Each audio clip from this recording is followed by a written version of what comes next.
Alors, bonjour les gars. Nous allons faire aujourd'hui un récap sur les cryptos. En début de semaine, j'avais fait une vidéo en vous disant qu'on avait une forte pression baissière, une forte pression des vendeurs et que ça risquait de craquer. Et justement, dans la même journée, on a commencé à avoir justement ces signes de baisse, ce qui nous a conduit à là où on est actuellement. Mais comme vous saviez depuis le début avec notre stratégie de 4 moyennes mobiles, il était assez clair que les vendeurs avaient la force pour le moment, même si la tendance de fond reste toujours pour les acheteurs, les vendeurs avaient cette force-là, dû au fait que notre moyenne mobile de 20 périodes qui est ici, qui représente le groupe des vendeurs, la jaune là, qui représente le groupe des vendeurs sur cette période de temps, est passée en dessous de celle de 80 qui représente les vendeurs sur ce groupe de temps également. Donc ce qui fait que lorsque ces deux groupes étaient en confluence, ça voudrait dire qu'en fait que la pression vendeuse était quand même assez forte et pouvait avoir un impact sur la tendance de fond. Et la tendance de fond représente en fait ce groupe de vendeurs de 80 périodes la verte et le groupe de vendeurs en rouge de 320 jours. Donc ici on est sur le graphique journalier. Donc ça représente en fait, chaque time frame en fait représente un groupe de vendeurs ou d'acheteurs en fonction de là où le prix se trouve par rapport aux indicateurs. Donc, sur ce, je reprends avec vous rapidement ce que c'est que cette stratégie.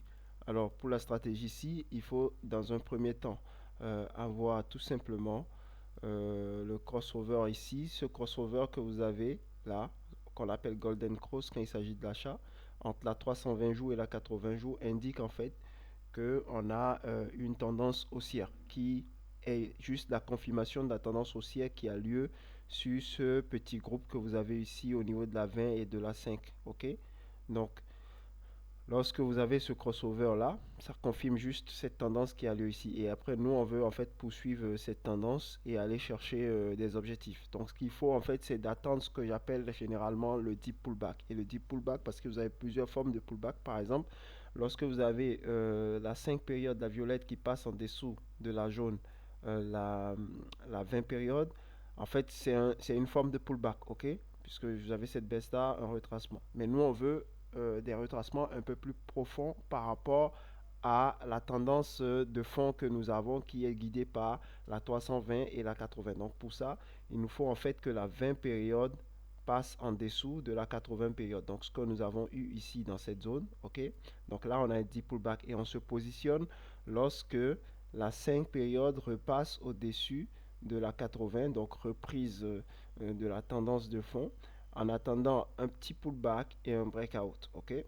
Donc là, on se positionne, on met soit son stop loss là, soit son stop loss ici, ou son stop loss sur l'ancien plus bas qui était ici. Donc vous avez trois possibilités pour mettre votre stop loss en fonction de si votre stop loss est serré ou pas. C'est-à-dire, plus votre stop loss est petit, vous aurez aussi plus de chances de vous faire éjecter rapidement du marché. Ok? Mais en parallèle, vous aurez aussi plus de chances d'avoir un risk reward plus élevé.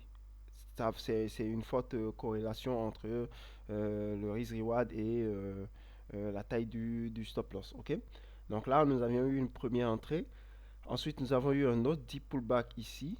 Et nous avons eu également le même scénario avec une nouvelle entrée. Stop loss soit ici, soit juste en dessous de la 320 ou soit en dessous du précédent. Ok? Vous avez le choix. Ensuite, vous avez eu un nouveau deep pullback dans cette zone. Ok? Nous avons eu notre breakout. Ensuite, vous avez le stop loss soit là ou là, c'est-à-dire l'ancien plus bas. Donc vous avez trois niveaux où vous pouvez positionner vos stop loss. Ensuite, vous avez ici, on a eu un deep pullback, on a eu une entrée, on a eu soit notre stop loss ici, soit notre stop loss en dessous de la ligne de tendance 320 jours, ou soit au plus bas ici, ok? Donc ce serait là. Donc vous avez trois possibilités pour positionner votre stop. Si vous aviez justement eu votre stop loss serré à ce niveau, forcément vous auriez été éjecté ici, ok? pour ce trade-là. Mais vous aviez eu les autres trades qui étaient en cours, donc vous avez été éjecté ici sur ce trade. Et vous auriez eu encore un autre deep pullback, puisqu'on n'a pas eu de breakout ici, on n'a pas eu de nouveau plus haut. Donc on est en réalité toujours dans la même baisse. En fait, on est toujours dans la même correction. Juste que cette correction a eu plus de phases de baisse. Donc vous auriez eu un nouveau breakout ici. Soit vous avez mis votre stop loss là, là, ou toujours sur l'ancien bas ici. OK? Et là, vous seriez éjecté si vous aviez eu un stop loss serré. Vous auriez eu une deuxième perte à ce niveau. OK? Et ensuite, une troisième tentative pour ce trade. On a eu un stop, une entrée là, le stop loss ici, vu que les prix étaient déjà en dessous de la ligne rouge. Donc, vous auriez eu ça ou vous auriez eu l'ancien plus bas. OK? Donc, plus le stop loss est large, si vous aviez eu les stop loss avec les anciens plus bas, c'est plus sûr, mais plus large. Donc, ce qui fait aussi que vous avez moins de reward à avoir. Un stop loss un peu, on va dire intermédiaire entre les deux, c'est de le mettre derrière la moyenne mobile qui guide la tendance, donc qui divise le marché en deux, à 320. Et le stop loss serré, c'est de le mettre juste derrière la zone de prix qui a fait le pullback. Ok, je dirais plutôt même ici. Ok.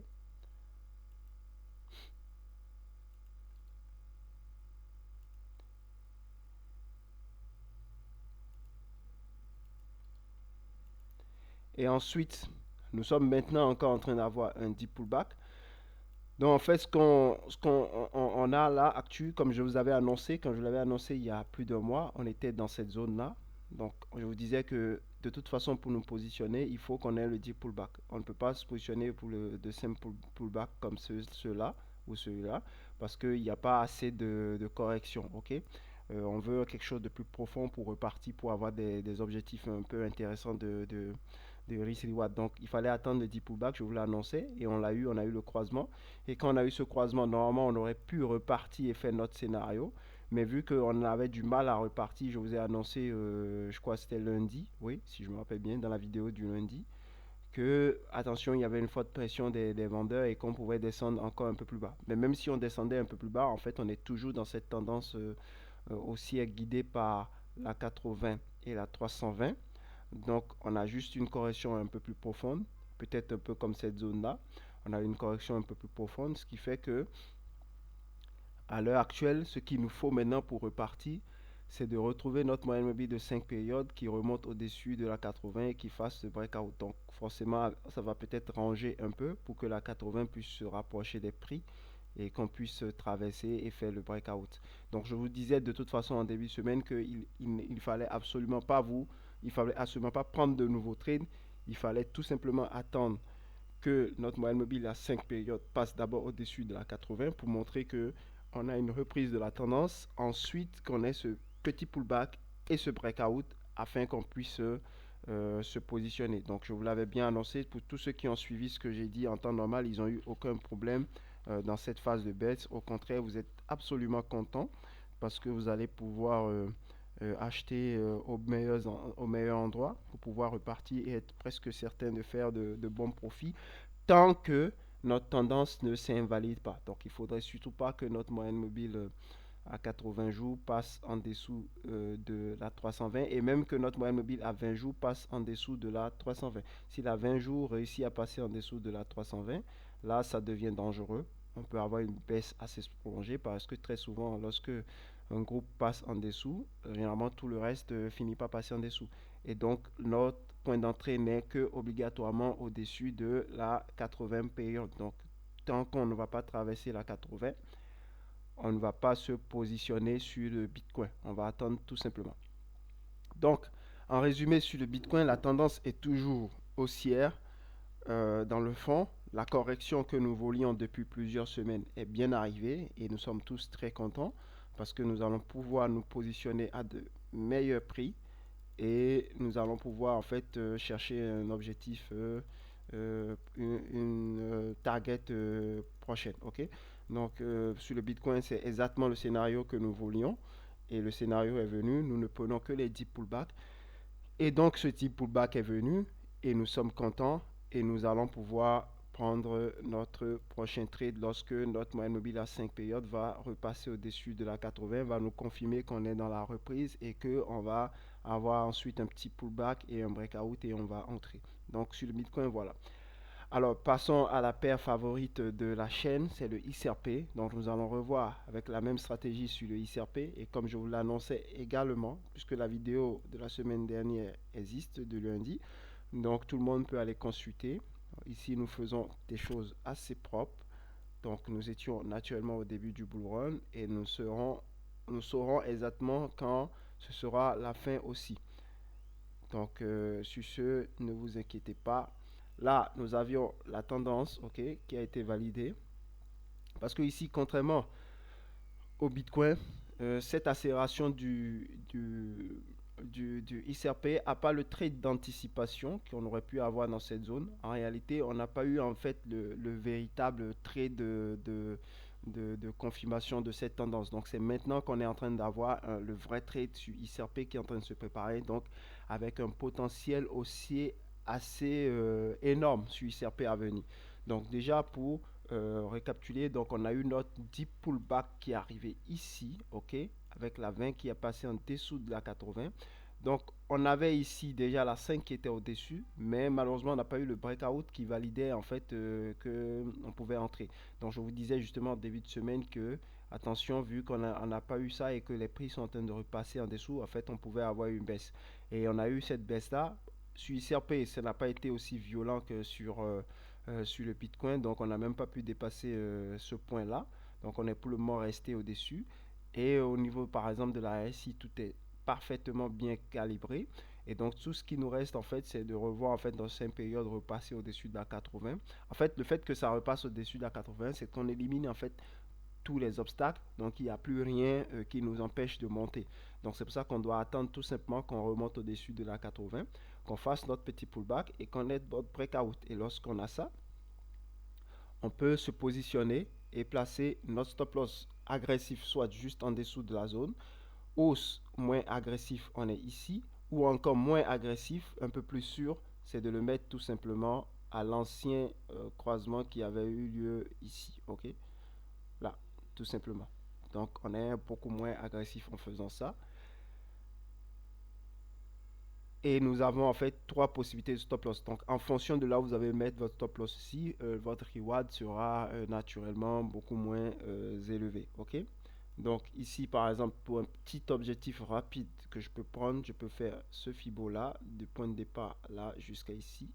Ok, donc c'était zone là qu'on est en train de retracer actuellement et on avait déjà eu une mèche qui avait envoyé à 50% de retracement, on est revenu là. On aurait pu partir jusqu'ici à 161 parce que ici on a eu une zone de breakout ici, mineur là. On aurait pu partir ici à 61% de retracement, donc ici, c'est-à-dire représentant les 38,2 là, les 0.382. Alors ici, ce breakout, on aurait pu venir retester cette zone. Mais bon, on n'est pas revenu. Mais si jamais ICRP il repasse au-dessus de la 80 période avec la confirmation, on pourra se positionner. Et on va mettre, supposons que c'était là, juste là. On va mettre, par exemple, pour un stop loss serré, on serait là. On pourrait viser un 618 ici comme un take profit à 8 dollars par exemple. Donc ça nous ferait x7. Si vous mettez 1000 dollars, vous allez avoir 7000 dollars de retour. Si vous avez un stop loss un peu plus protecteur, donc ici, vous allez mettre les mêmes 1000 dollars pour cette distance, vous aurez 3600 dollars de retour. Donc, naturellement, vous avez eu un risque beaucoup moins élevé, donc vous avez un reward beaucoup moins élevé également. Mais par contre, vous avez plus de chances en fait de remporter votre trade. Donc, il faut faire cette corrélation également pour pouvoir choisir de quel côté vous êtes. Et si vous mettez encore le stop loss un peu plus loin, donc moins risqué, c'est-à-dire vous aurez juste 2,6, donc vous aurez en fait 2600 pour 1000 dollars investis. Donc vous voyez que pour atteindre les 8, donc vous voyez les différentes zones où vous placez votre stop loss, ça impacte forcément votre reward, mais en même temps aussi, votre win rate aussi est impacté parce que plus généralement vous êtes loin, plus vous avez de chances en fait de laisser le marché respirer, donc de faire de faire ces gymnastiques et de remonter alors que plus vous êtes serré, le marché il vous gifle très vite et vous sortez de position, mais aussi vous pouvez aussi vous repositionner pour espérer des rewards plus élevés. Donc sur XRP, on a actuellement, on a quelque chose de très très intéressant, quelque chose de très puissant qui peut avoir lieu. Donc on est là, on va tout simplement attendre euh, que le marché il repasse au-dessus. Donc on ne fait rien, on ne réagit pas bêtement, on attend tout simplement qu'il y ait la confirmation. Et lorsqu'il y aura la confirmation, on va se positionner sur SRP et on va pouvoir aller manger rapidement ce prochain trade pour... Je pense que je vais, moi de mon côté, je pense que je vais investir à peu près 5000 $ sur le prochain trade. Mais je ne vais pas prendre un stop loss serré, naturellement, parce que je n'ai pas envie de perdre 5000 $ d'un coup. Surtout que j'avais déjà fermé la plupart de mes trades récemment pour pouvoir justement laisser la possibilité à cette baisse d'avoir lieu. Donc, je vais juste réinjecter une partie de ces bénéfices-là, mais je vais prendre un stop loss entre les deux. Donc, je vais le mettre là. Je vais aller chercher 3,66. Tout simplement, je vais éviter de faire un stop loss serré. Donc, juste 3 fois. Donc, pour les 5000 $ que je vais poser prochainement, j'espère avoir 15 000 $ en retour lorsque XRP va atteindre les 8 dollars. OK? Parce que si je le mettais plus serré, et naturellement, j'aurais pu avoir beaucoup plus que de retour, par exemple, x7. Donc, j'aurais pu avoir 35 000 $ pour les 5 000 $ que j'allais investir. Mais je ne vais pas prendre ce risque serré là parce que je n'ai pas non plus envie de perdre 5 000 $ aussi facilement. OK?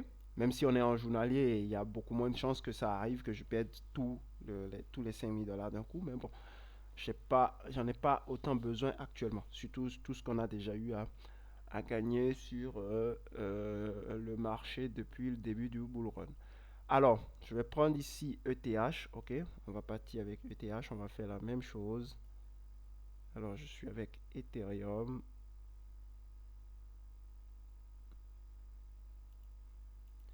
Alors, Ethereum, comme je vous expliquais en début de semaine, je vous disais que c'était quand même un peu plus dangereux que les deux autres, tout simplement parce que même si on avait notre confirmation de tendance ici, en fait, ce deep pullback là, il a été deep, ok, on était d'accord, on pouvait se rendre, mais on n'a jamais eu la 5 qui est remontée au-dessus. Donc, on n'a pas eu ça, ok, et on a continué à descendre. Les prix sont passés en dessous de la 320 et la 20 aussi est passée en dessous de la 320. Donc, ce qui montrait que ici, les vendeurs étaient assez puissants et que ça pouvait mettre en fait carrément fin à la tendance sur Ethereum. Donc, ce qui fait on a eu en fait cette tendance-là baissière qui s'est prolongée. Et là, maintenant, on est en train d'avoir des menaces en fait de croisement entre la 80 et la 320. Donc, Ethereum n'a pas vraiment bougé. Et si vous voyez dans le bull run là, Ethereum a eu quand même assez de mal à donner des configurations assez claires. Même après ce deep pullback, on n'a pas eu quelque chose d'intéressant ici. Vous voyez, donc Ethereum a quand même eu beaucoup de mal. À plusieurs reprises, en fait, il a stoppé la tendance de fond, comme vous l'avez eu ici aussi. Ok, la tendance après le deep pullback, la tendance de fond se fait stopper très très vite. Et donc Ethereum n'a pas une ligne claire comme le Bitcoin. Ça n'a pas une ligne claire comme ce que vous aviez eu ici par exemple. Vous voyez, dans cette zone, même après le trade d'anticipation qu'on a dans cette zone, le premier deep pullback qui est le trade normalement le plus intéressant. Euh, Là, vous l'avez, c'était assez clair, ok. Sur l'ancien bull run, c'était assez clair. Mais ici, sur ce bull run là, il a du mal. D'ailleurs, il n'a même pas pu faire son ATH. Vous voyez, il est quand même encore assez loin de son ATH. Donc, Ethereum, il y a quelques soucis à ce niveau. Donc, c'est pas l'endroit où je vais me positionner le plus actuellement parce que ça sent pas trop bon à ce niveau-là sur Ethereum. Je sais pas pourquoi, mais ça sent pas bon. Alors, on va passer sur Solana. Et ici, Solana, nous avions eu le bull run qui avait commencé ici, ok, tranquille. Nous avions eu le deep pullback, donc nous avions bien mangé à ce niveau. Ensuite, ici, nous avons eu cette phase-là, ok, avec un autre deep pullback où on a pu trouver un trade également. Et la dernière phase ici, et là, on est repassé en dessous. Donc, normalement, on a soit nos positions allégées, ok, ou on a presque plus rien. Maintenant, vu que la fin période est en train de passer en dessous de la 320, c'est quelque chose quand même d'assez dangereux qui est en train de se produire. Donc, il faut avoir le moins de positions, il faut être le moins exposé possible dans cette phase-là, parce que ce qui pourrait suivre, en fait, c'est d'avoir la 80 période qui vienne confirmer que cette tendance baissière qu'on a là, qui est en train de se manifester, est réellement une tendance baissière. Donc, il faut avoir le moins de positions possible actuellement sur Solana jusqu'à ce qu'on ait la 5 périodes qui repassent au-dessus de la 80 pour nous redonner des signes de hausse. Donc, en attendant cela, Solana, il faut avoir le moins de positions possible. Il ne faut pas tout fermer parce que, bon, la tendance euh, baissière n'a pas encore été déclarée comme... la tendance baissière n'est pas encore officielle puisque la 80 n'est pas en dessous, mais les prémices sont là avec la 20 qui est déjà en dessous de la 320. Donc, ce qui fait qu'on aura probablement il y a plus de chances en fait que dans un futur assez proche ou lointain en fonction du nombre de mois ou de nombre de jours qu'on ait la 80 qui passe en dessous de la 320. Ok, on pourra arrêter sur cette première phase du bull run de Solana. Ok, donc sur ça, Solana c'est pas très bon actuellement. Alors nous allons prendre un autre, nous allons prendre TRX. Et au niveau de TRX, nous avons quoi? Nous avons tout simplement ce deep pullback, puisqu'on a notre tendance haussière qui est toujours en place. Ok, on a notre tendance haussière qui est toujours en place. Nous avions notre tendance haussière ici qui est toujours en place grâce à la 320 et à la 80. Ok, donc la 80 étant toujours au-dessus de la 320. Nous avons notre deep pullback qui est là. Ok, et maintenant, tout ce que nous voulons, c'est de voir repasser la 80, la 5 périodes au-dessus de la 80 afin qu'il n'y ait plus de stack du tout et qu'on puisse se positionner. Ok, donc, en ayant ici un trade, euh, un trade par exemple moins risqué, donc on se positionnerait, on mettrait notre stop loss juste en dessous de la 320. Ok, un trade moins risqué, on mettrait tout simplement ici, là, cette zone là. Ok.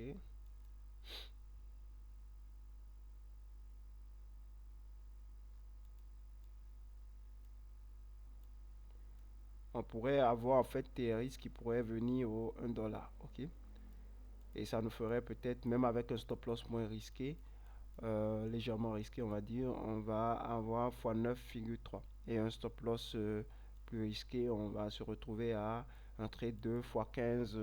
Donc pour un trade de 1000 $, vous aurez 15 000 $ avec un stop loss serré. Ça dépend de vous, exactement, du nombre de tentatives que vous voulez faire. Après, ce qui est bien quand tu as les stop loss serrés, c'est en fait de réduire naturellement sa mise et d'avoir en fait plus de tentatives. Bon, quand tu as un stop loss plus large, tu peux augmenter en fait l'argent investi histoire de compenser parce que tu ne perdras pas souvent tes trades, mais tu n'auras pas les rewards élevé. Alors qu'avec un stop loss serré, tu perdras beaucoup plus souvent tes trades, mais tu auras aussi un risque, un reward beaucoup plus élevé aussi.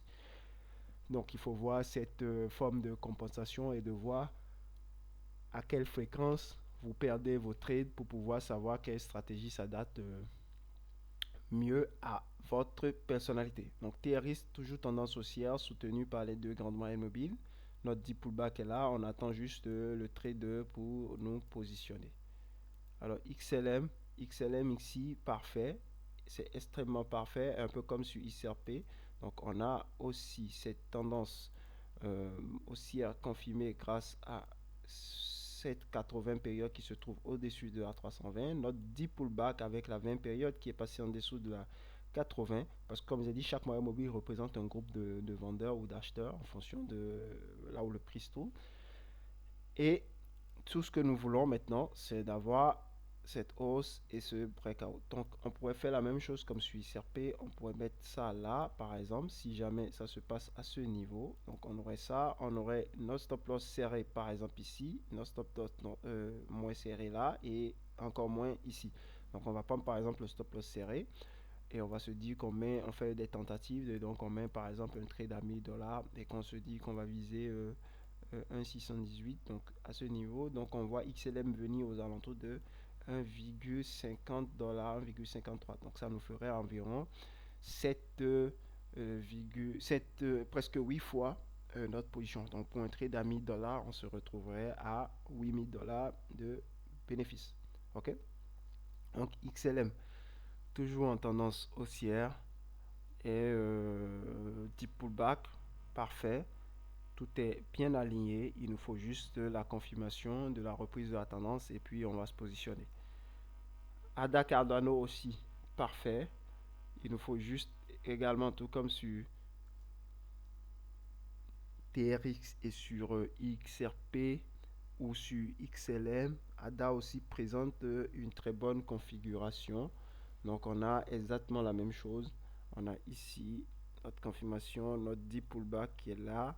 Donc tout ce qui nous manque, c'est juste ce breakout et on va se positionner. Et quand on va se positionner, on va mettre notre entrée. Ok, on va mettre notre stop loss et puis on va viser un 618.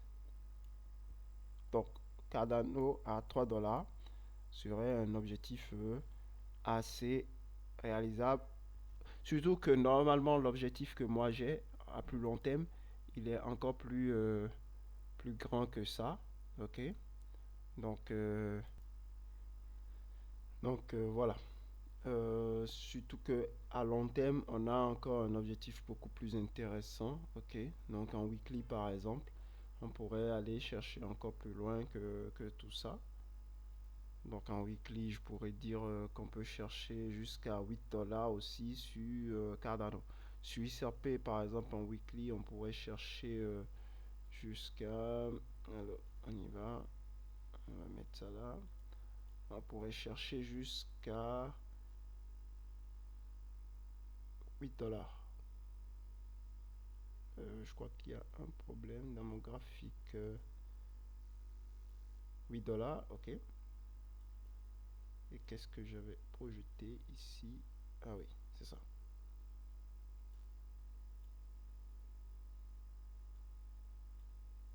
Ouais, exactement les 8 $ maintenant. Ok? Donc sur ICRP, il y a une confluence en semaine qui dit 8 $ et aussi un journalier qui dit 8 $. Donc on a beaucoup de chances d'aller à 8 $ sur ICRP euh, sur ces deux graphes-là. Sur Cardano, on a en weekly, on a visé aussi les 8 $. Alors on va tout de suite analyser rapidement IOTA. IOTA aussi superbe configuration. Ok, on a une superbe configuration aussi, la même chose exactement. Crossover indiquant la tendance, le deep pullback et il ne nous reste plus qu'à entrer et faire notre break. Donc là aussi on a une superbe configuration et on va pouvoir se positionner. Et donc on peut viser un truc rapide. Ça c'est un truc rapide. On pourrait viser les 1,47 sur IOTA. Ok. Et sur Dogecoin par exemple, on a également une bonne configuration. Ok. Et on a notre tendance haussière qui est confirmée là, notre deep pullback, et on attend juste notre breakout et on va pouvoir se positionner. Et donc ici également, on pourrait viser quelque chose d'assez intéressant sur IOTA. Voilà. On est là, on pose là, tranquille. On pourrait viser les 1,14 sur Dogecoin, pardon. Et Shiba Inu, bon, tendance baissière ici, hein, ça va bientôt passer à la baisse, ce que je vous avais dit en début de semaine, parce que nous avait notre 80, notre 20 qui était en dessous, donc il y a plus de chances de voir ça aller en bas. On a H-bar ici, H-bar superbe configuration. La plupart de ceux qui ont la superbe configuration sont des membres de ISO, ok? Donc ISO 20222, donc je suppose qu'il doit avoir quelque chose, un événement qui va venir bientôt avec ces actifs-là, parce qu'ils ont tous cette même configuration que ICRP. Et donc, on attend tout simplement le break et on se positionne. Donc, H-bar aussi, superbe configuration, un trade à surveiller. D'ailleurs, C'est un très très bon projet également. Ici, on a PP. PP, tant que notre 20 est en dessous, de toute façon, il faut qu'on repasse au-dessus de la 80. Donc, tant qu'on ne repasse pas au-dessus de la 80, on ne peut rien faire. Tendance haussière toujours, mais en train de s'affaiblir grandement. Donc, il faut qu'on repasse au-dessus de la 80 pour pouvoir espérer quelque chose. Le Trump Coin, comme je vous ai dit, il faut oublier ce truc-là. Le temps qu'il y ait suffisamment de données. BNB, on a eu notre bonne configuration ici. OK. Notre pullback qui est là. OK. Donc là, tout ce qu'on veut, c'est que la 5 passe au-dessus de la 80 et qu'on break et qu'on passe au-dessus et qu'on anticipe. On aille chercher des profits. Toncoin, voilà, tendance baissière. Donc, il n'y a rien à faire. Pour le moment, on n'a rien à faire. À moins que vous ne soyez un vendeur. Pour le moment, vous n'avez rien à faire sur Toncoin. OK. Et si vous étiez un vendeur, naturellement, quand on a eu ça, étant donné que on était déjà au-dessus de la 80 ici, donc lorsque la 5 est repassée en dessous, là, tac, avec son pullback et son breakout, vous auriez pu entrer à la vente. Mais on ne se positionne pas à la vente ici, donc on ne va pas chercher ce genre de trade. Alors, quand on était à l'achat, par contre, ici, on a eu ça, ok, on a eu le pullback, on a eu l'entrée quelque part ici, ok, et puis on a eu tout ça. Ouais. Donc, c'est assez simple quand même comme système à suivre. Du moins, c'est assez simplifié le système pour que les gens puissent suivre cela facilement. Et il y a une similitude entre ça et les techniques de Tass et Hans, de Weinstein et autres. C'est juste que je détecte graphiquement les choses avec avec des moyens mobiles positionnés de diverses manières, mais eux, ils utilisent une ou deux moyennes mobiles pour faire la même chose. Moi, j'en utilise quatre ou cinq pour faire la même chose parce que ça me permet de décomposer un peu plus facilement le marché visuellement. Ok. Donc là, on a ça. Donc ici, Litecoin, ce qu'on n'a pas en fait eu sur Litecoin depuis le début, c'est ce deep pullback. Donc on a 7 eu des percées ici, mais on n'a jamais eu notre 20 période en dessous. Donc ça, c'est pas quelque chose d'intéressant. Actuellement, vous pouvez être dans le trade d'anticipation, ok? Le trade d'anticipation qui a commencé là. Non, je dirais plutôt là, parce que c'est ici le petit breakout là, le 5, ok? Le trade d'anticipation. Mais vous n'allez pas pouvoir ajouter de trade tant que on n'est pas repassé en dessous. Donc tant que la 20 n'est pas passée en dessous de 80, c'est qu'il n'y a pas eu de deep pullback. Donc vous ne pouvez pas rajouter de trade maintenant. Vous devez tout simplement attendre euh, que les choses changent. Ok. Et sur ce, si on regarde XRP par rapport à BTC, justement XRP est dans une forte tendance aussi par rapport à Ethereum. Et par rapport à Bitcoin également, XRP est dans une forte dynamique haussière. Il faut juste que Bitcoin va reprendre peut-être un peu le dessus ici, avec un deep pullback qui pourrait arriver. Et après ça, XRP va reprendre encore le dessus. Mais par rapport à Ethereum, il avait déjà repris, Ethereum avait repris le dessus à ce niveau, XRP a repris le dessus. Donc Ethereum va reprendre aussi encore un peu le dessus ici. Peut-être ce qui peut annoncer peut-être une baisse prochaine encore un peu plus poussée sur XRP pour que Ethereum puisse reprendre le dessus face à Ethereum et après ça repart. Ok. Donc voilà, pour XRP, on est dans une bonne configuration. Il nous manque juste ce breakout là. Et sur Bitcoin également, il nous manque juste la reprise haussière en passant au-dessus et en breakant. Ok. Tant qu'on n'aura pas ça, on reste en dehors parce que pour le moment, c'est les vendeurs qui sont à la manœuvre et ils pouvaient bien faire changer la tendance globale du marché. Donc on ne peut pas non plus se positionner comme ça. Il faut attendre que ça montre des signes de retournement pour qu'on puisse se positionner. Voilà, c'est ce que j'avais à vous dire actuellement, aujourd'hui 1er mars. Ce qui se passe sur le marché est très très intéressant. On n'a pas à se plaindre. On est très content de cette baisse parce qu'on va pouvoir à nouveau prendre de bons trades et aller chercher de bons résultats. Parce que tant qu'il n'y a pas de baisse, en fait, on est en danger. Donc, quand il y a les baisses, on est plutôt heureux. On peut aller faire de très belles performances. Sur ce, je vous remercie. Je vous souhaite un bon week-end. Merci. Bye bye.